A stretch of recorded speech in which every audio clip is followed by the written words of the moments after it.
seasonal depression got me. I was just gonna do a soft glam makeup because you can't be depressed if you're feeling glamorous. So seasonal depression got me and I decided to fight it. I was just gonna do a soft glam makeup because you can't be depressed if you're feeling glamorous, or at least that's what I'm trying to tell myself. So I'm gonna walk you through how I did this unexpected, unplanned makeup step by step along the way to help me get over this cold weather blues. Let's go. First things first, I'm going to prime my eyes. I think since I'm not doing a foundation look, I want to make sure that the eyes are the focal point and that it looks nice, even, and it holds a lot of pigment. You could actually get a lot more color for a lot less powder if you just prime your eyes. And then from there, I am going to warm up my lids. Personally, I know some people don't recommend this or don't even mention it, but for me, I find that it adds a natural depth to my makeup. And even if I don't do anything big on my eyes, just the warmth alone makes me look more awake, more open, and more approachable. So warm eyes is always, always, always, always in my makeup bag. Now, from here, because I struggle so much with lining my eyes, especially after I do a whole eyeshadow look, I like to just get this out the way in advance.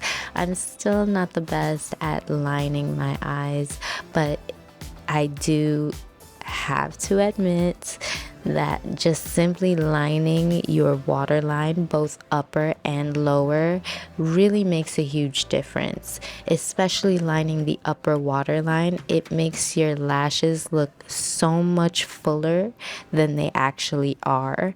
And then the lower waterline, it makes you look more awake or more focused. Draws a lot of attention to the eyes. Now from here, we're going into our eyeshadows. I don't really want to use a liquid eyeliner at any point, so I'm going to actually just outline everything with a dark shade. And just FYI, in my Heat palette, I'm going to be using the 3 shades that are next to each other. This way I get a nice gradient and a nice blend, and it can really, really make things a bit easier for me instead of the colors looking too out of place or too different from each other and not blending right.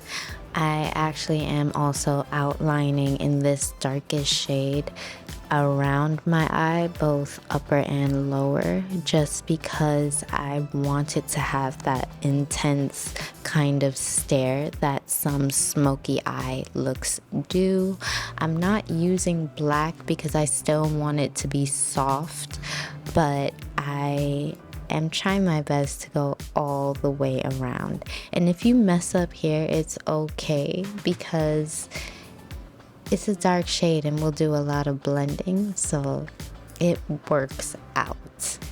And honestly, if you are a first-time makeup user or anything like that, don't be upset if it looks bad. I find that makeup always comes out its best when it's fully done instead of along the way. So you got time, you just gotta keep going. Now, it is taking me a bit of time just to line around my eyes with this dark shade, but this is essentially our base, our guideline, and really our wing.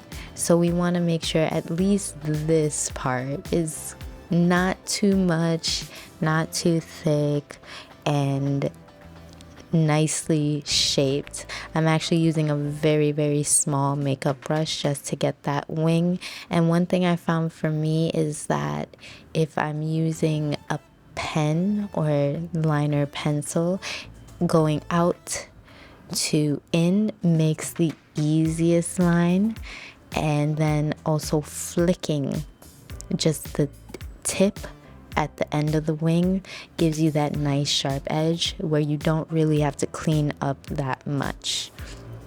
Now from here, I'm going down to that second shade, one shade lighter, and I'm just filling in the lids. This way we have a nice little blend, a bit of softness, and we get that more fuller look when it comes to our makeup. I tried to start off going lightly when it comes to this color because I wanted to make sure it blends in. And the great thing about powder makeup, or just makeup in general, is it's all buildable. So if it is too light, you can always add more. But if you start off with too much, it's a bit harder to take away. So my rule of thumb is start off light and build from there. Now, once we have this nice lid covered, I just want to get into the brow bone with the next lightest color, because I feel like if you really want that intense stare, you have to use your whole lid all the way to your brow bone and make it work for you. But also I find that when you do bring the color all the way up to the brows and you add a little bit of highlight on your brows, it really, really intensifies your gaze. It makes you, I don't know what's the right word, piercing or fierce.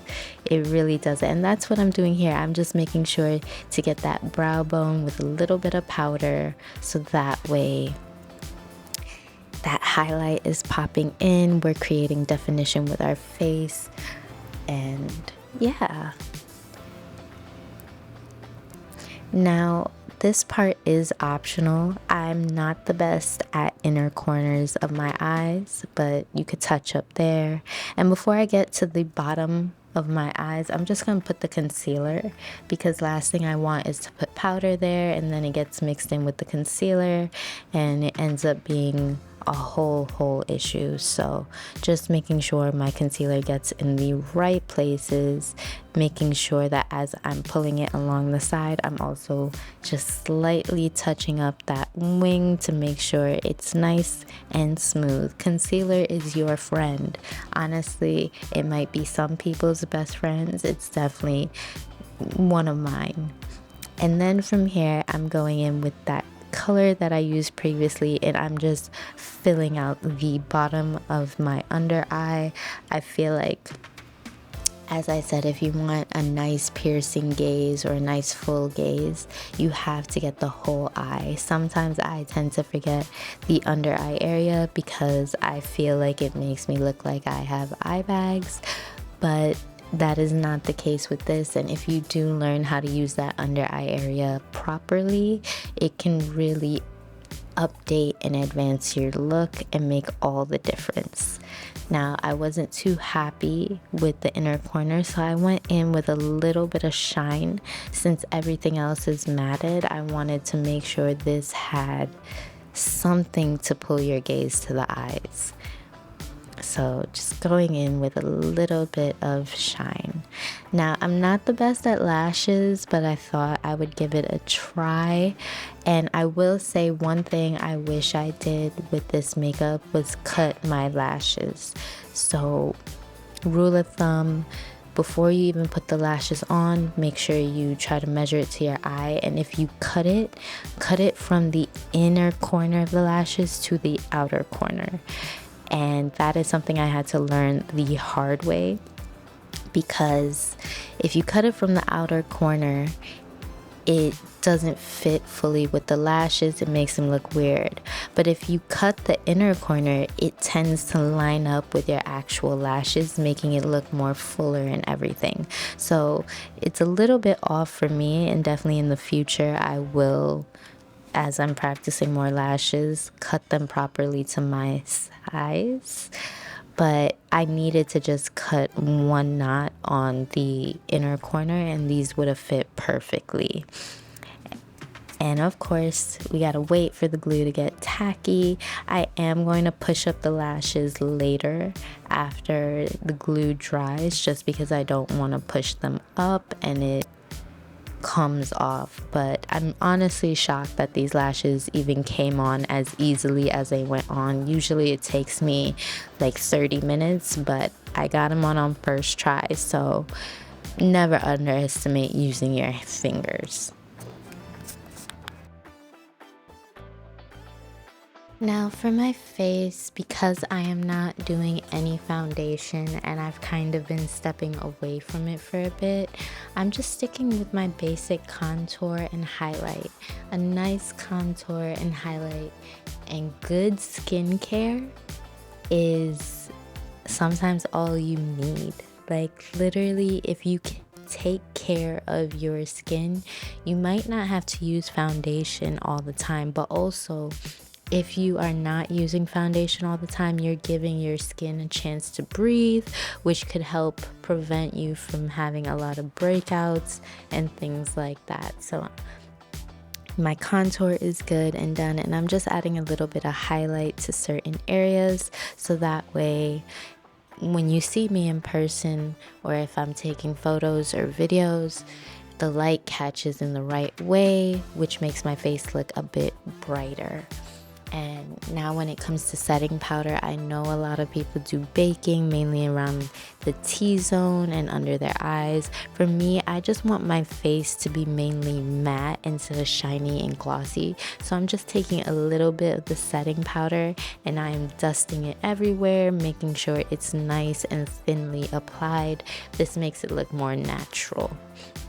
And with blush, y'all know I love a good blush. And the great thing about this is that I did not put on a thick amount of setting powder, so it's all right for me to use a liquid blush and it won't get cakey. It'll still be smooth because it was a light dusting. I am adding it to my cheeks, my nose, and a little bit on my forehead. I can get a bit excessive with it, but you know, blush blindness only makes you look more youthful, right? But yeah, I'm making sure my cheeks are nice and full of color, because if you notice a face makeup without blush, it just makes you look so one tone and it makes you look flat, and it kind of, I wouldn't just say ages you, but just you blend into the background. Nothing makes you stand out. So if you are going to have anything in your closet, in your makeup bag, make sure it is a nice blush that works well for your skin tone. And if you do have blush blindness like I do, you could always wipe some of that off with a beauty blender.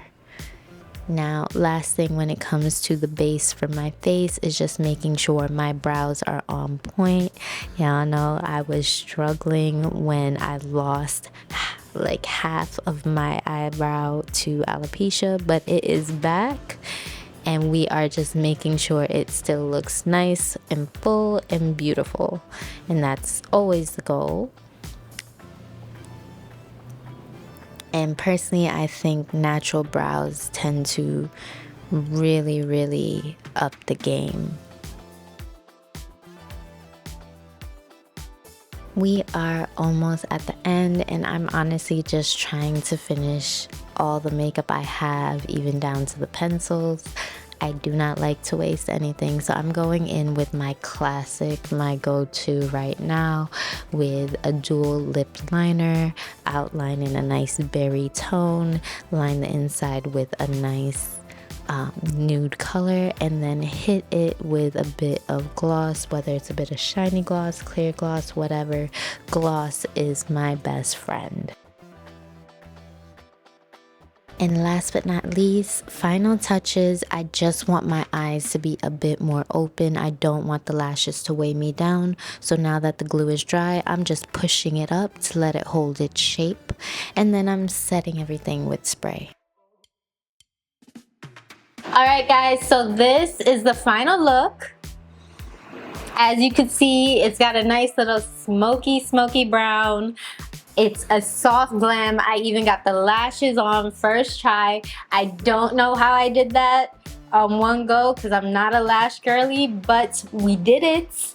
And sometimes even doing these little things can literally brighten up your day, because just the fact that I got this done and it was all off the top of my head, it honestly gave me a little boost to my day. So if you are ever feeling those winter seasonal blues, just perk yourself up a bit. I don't know, by doing glam, by doing your hair, by dressing up. It literally is like the one bright spot that can make your whole day brighter. Or at least that's what it did for me. With that being said though, thank you so much for following along with this tutorial and joining me on this experience.